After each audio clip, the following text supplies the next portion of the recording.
Hello दोस्तों, जैसा कि आप सभी लोग जानते हैं कि सेमेस्टर एग्ज़ाम की डेट आ चुकी है और सेमेस्टर एग्ज़ाम के लिए सभी बच्चे जो है प्रिपरेशन कर रहे होंगे। तो आज हम लोग EMEC1 जिसको पॉपुलरली मशीन 1 के नाम से जाना जाता है, उसके कुछ इंपॉर्टेंट क्वेश्चन लेके आए हैं। इसमें केवल 29 क्वेश्चंस हैं और इन 29 क्वेश्चंस में आपको मिनिमम 80% एग्ज़ाम में मिल जाएंगे या इससे ज़्यादा भी मिल सकते हैं, 90% भी मिल सकते हैं। ठीक है, या हो सकता है कि पूरा का पूरा पेपर भी आपको इसी में से मिल जाए, क्योंकि ये जो क्वेश्चंस है ये काफ़ी एक्सपीरियंस के बाद हम लोगों ने पिक किया है और पूरा का पूरा मशीन का जो मशीन 1 का एंटायर सिलेबस है वो कवर करता है ये क्वेश्चन। तो आपको कुछ नहीं करना है, बस इन सारे क्वेश्चंस को नोट करना है और इनकी तैयारी कर लेनी है और आप केवल इतने से ही आप अच्छे मार्क्स पा जाएंगे।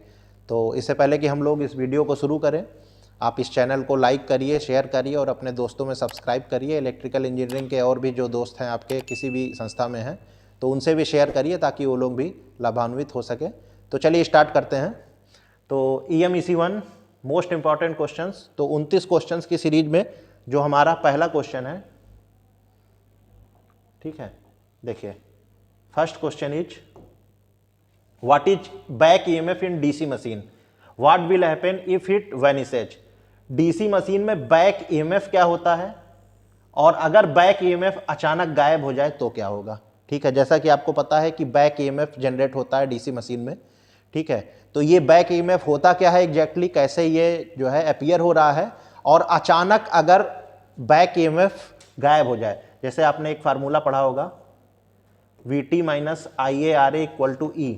ठीक है, VT minus IARA equal to E। तो इसमें जो है अगर एक वोल्टेज गायब हो जाएगा तो क्या होगा, तो सीधी सी बात है कि आपकी जो करंट है वो बढ़ जाएगी और आपकी मोटर की वाइंडिंग बर्न हो जाएगी। तो पूरा फिनोमेना आपने पढ़ा होगा, इसको आप फिर से एक बार देख लेंगे। दूसरा है explain principle of operation of DC motor. DC motor कैसे वर्क करती है इसका एक्सप्लेनेशन। देखिए इस क्वेश्चन में कहीं लिखा नहीं है कि आपको डायग्राम भी बनाना है, लेकिन ये रिकमेंडेबल है कि जब भी इस तरह के क्वेश्चन आए कि प्रिंसिपल ऑफ ऑपरेशन आपको किसी मशीन का बताना है तो आपको उसका डायग्राम भी बनाना होगा। ठीक है, तो इसमें कहा नहीं गया है, लेकिन आप डायग्राम सहित जब एक्सप्लेनेशन देंगे तभी आपको फुल मार्क्स मिलेंगे। ठीक है, नहीं तो बहुत बच्चे कंप्लेंट करते हैं कि हमने क्वेश्चन में अपीयर हुए और पूरा अटेम्प्ट किया और नंबर अच्छे नहीं मिले। तो उसका एक कारण ये भी है कि क्वेश्चन में कुछ हिडन पार्ट होते हैं, जैसे इसमें डायग्राम कहीं लिखा नहीं है, क्लियरली मेंशन नहीं है, लेकिन अगर डायग्राम नहीं बनाया तो नंबर कटेंगे। तीसरा है explain various type of losses in DC machine. जैसा कि आपको पता है DC मशीन में आपका कॉपर लॉस, कोर लॉस और उसके बाद जो है फ्रिक्शनल और विंडेज लॉस होते हैं। कोर लॉस में भी आपके हिस्टेरिसिस और एडी करंट लॉस होते हैं। तो इस क्वेश्चन में आपको कंप्लीट लॉसेज को बताना है। कॉपर लॉस किस वजह से हो रहा है, करंट की वजह से हो रहा है। ठीक है, करंट जब वाइंडिंग में जा रही है तो I2R लॉस है। कौन कौन सी वाइंडिंग है, हर वाइंडिंग में करंट फ्लो हो रही है तो हर वाइंडिंग में आपका कॉपर का लॉस हो रहा है। तो ये आपका कॉपर लॉस हो गया। ठीक है, जिसको ओमिक लॉस भी कहते हैं क्योंकि ओम्स लॉ को फॉलो करता है। इसके बाद कोर लॉस में हिस्टेरिसिस क्या है, एडी करंट क्या है। ठीक है, दोनों की वजह से क्या लॉसेज हो रहे हैं। ठीक, फिर इन लॉसेज को कैसे मिनिमाइज करना है ये भी आप बताएंगे कि हिस्टेरिसिस लॉस को कम करने के लिए क्या करेंगे, कैसा मटेरियल यूज करेंगे। हिस्टेरिसिस लॉस को कहीं कहीं BH कर्व भी करके पूछ लेता है, तो आप ये भी जानते रहिए हिस्टेरिसिस कर्व या BH कर्व सेम चीज़ है। ठीक है, तो हिस्टेरिसिस लॉस को कैसे ओवरकम किया जा सकता है। ठीक है, और इसके बाद फ्रिक्शनल लॉस क्या है, किस तरीके से कम कर सकते हैं। विंडेज लॉस क्या है, मिसलेनियस लॉसेज और भी लॉस होता है। ठीक है, तो सारे लॉसेज को कैसे ख़त्म करेंगे और क्या होते हैं इसको आपको एक्सप्लेन करना है। चौथा है discuss the role of commutator in DC machine. DC machine में कम्यूटेशन का प्रोसेस होता है जो मशीन की करंट को रिवर्स करता है। ठीक है, और ये काम करता है कम्यूटेटर। ब्रश और कम्यूटेटर दो ऐसी चीज़ होती हैं जो DC मशीन को AC मशीन से जो है अलग करती हैं। तो कम्यूटेटर का एग्जैक्टली रोल क्या है, यानी करंट के रिवर्सल का पूरा प्रोसेस आपको शो करना है। उसके बाद explain commutation process in machine. ठीक है, वही चीज़ पूरा शो करना है। ठीक है, फिर है next why brushes are used in DC machine. DC machine में ब्रश का एग्जैक्टली क्या वर्क है। लोग कहते हैं कि रेक्टिफिकेशन के लिए कम्यूटेटर और ब्रश का यूज होता है। ये चीज़ सही तो है, लेकिन रेक्टिफिकेशन का काम तो कम्यूटेटर ही करता है। ब्रश का काम करंट को कलेक्ट करना होता है। तो ब्रश का एग्जैक्ट वर्क क्या है, करंट को कलेक्ट करना। और दूसरा क्वेश्चन इसमें यह है कि अगर what is limitation of carbon brush. देखिए ब्रश दो तरह के मटेरियल के बन सकते हैं, कार्बन के या कॉपर के। सस्ते होने की वजह से कार्बन ब्रशेज रिकमेंडेबल होते हैं मशीनों में। ठीक है। तो कार्बन ब्रशेज में कमियां क्या हैं, ठीक है, ये आपसे पूछा गया है, ठीक है। इसके बाद नेक्स्ट है explain all methods of speed control of DC series motor. देखिए डीसी सीरीज मोटर की अगर हम बात करें, ठीक है, डीसी सीरीज मोटर में आपको पता है कि आपकी जो आर्मेचर वाइंडिंग होती है और फील्ड वाइंडिंग, ये दोनों आपस में सीरीज में होती है कुछ इस तरीके से। ये आर्मेचर वाइंडिंग है, ये आपकी सीरीज वाइंडिंग है, ठीक है। तो इसकी स्पीड को कैसे कंट्रोल करेंगे, तो अगर आप इसमें केबीएल लगा दें तो आप लिखेंगे VT minus I A R A minus I A R S E, this is equal to E, ठीक है। और स्पीड का जो रिलेशन है आपको मालूम है, स्पीड एन इक्वल टू के एन टाइम्स और उसके बाद आपका E अपान 5, और जहाँ पर E की वैल्यू है we T minus I A R A minus I A R S ई, ठीक है। तो अब आप यहाँ से देखिए तो स्पीड जो डिपेंड कर रही है वो आपकी टर्मिनल वोल्टेज पे, आर्मेचर के करंट पे, फील्ड और आर्मेचर के रजिस्टेंस पे और फील्ड फ्लक्स पे, ठीक है। तो सारे मेथड आपको, यानी field flux control method, armature resistance या फील्ड रजिस्टेंस कंट्रोल मेथड और टर्मिनल वोल्टेज कंट्रोल मेथड, सारे के सारे मेथड आपसे पूछे गए हैं, ठीक है। फिर नेक्स्ट है derive and expression for torque of A DC machine. आपको मालूम है कि जो डीसी मशीन का टॉर्क होता है, ठीक है, डीसी मशीन का जो टॉर्क है, टॉर्क, तो जो टॉर्क का इक्वेशन है डीसी मशीन के लिए, टॉर्क इक्वल टू के टी फाई आई है, उसका आपको डेरिवेशन करना है। ऐसे ही 8वां जो है वो आपका derive EMF equation of DC machine, DC machine का आपको ईएमएफ इक्वेशन डिराइव करना है, ठीक है। डीसी मशीन के केस में EMF equation E equal to P N phi Z upon 60 जो आता है वो कहाँ से आ रहा है, ये आपको डिराइव करना है, ठीक है। इसके बाद नेक्स्ट है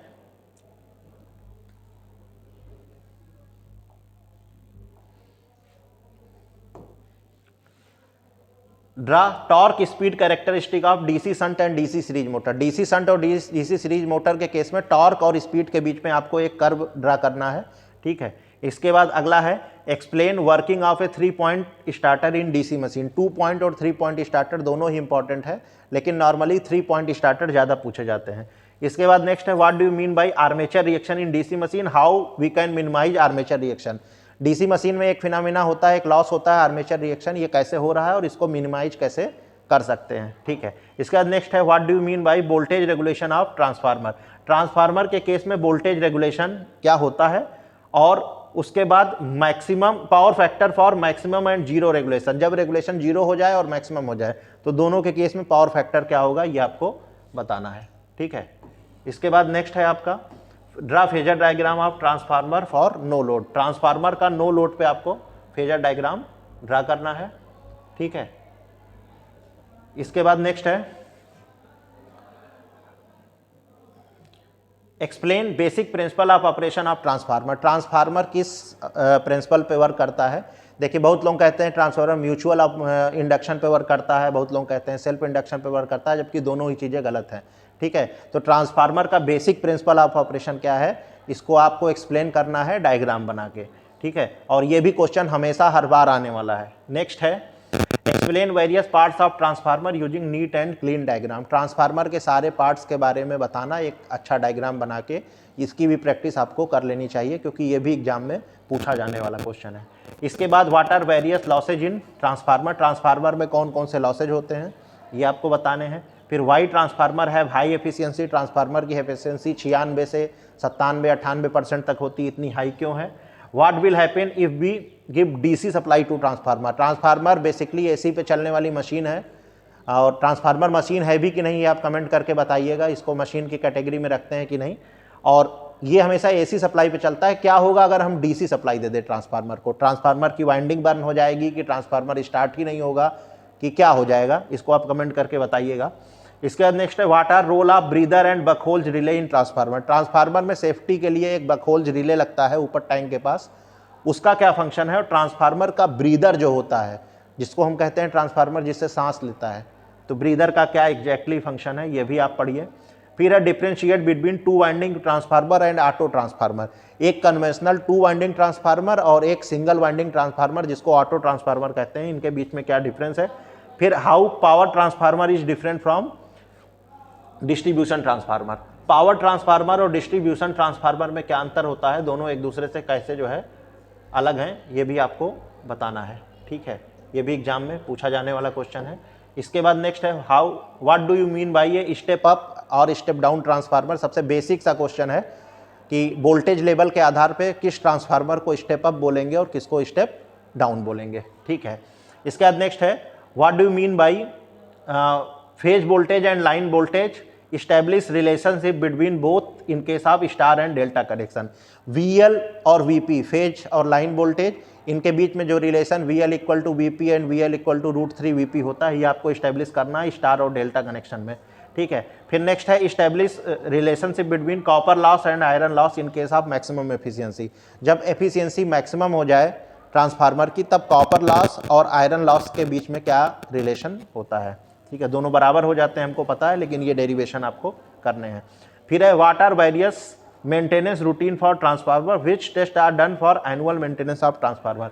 आपको पता है कि ट्रांसफार्मर में बहुत तरह के जो है रूटीन मेंटेनेंस होते हैं, जिसमें वीकली मेंटेनेंस, मंथली जो है, क्वार्टरली और एनुअल भी होता है। और फिर ट्रांसफार्मर का एक टेस्ट होता है जिसके बाद ये डिसाइड होता है कि ट्रांसफार्मर को अब रिटायर कर देना है कि इसको वर्क में रखना है। तो ये भी आपको बताना है कि कौन कौन से मेंटेनेंस आपके हो रहे हैं। ठीक है, इसके बाद what are open circuit test and short circuit test. फिर से सबसे इंपॉर्टेंट क्वेश्चन, OC/SC टेस्ट क्या होता है and what parameters are calculated from OC and SC test. इनसे कौन कौन से पैरामीटर्स हम कैलकुलेट करते हैं। फिर है नेक्स्ट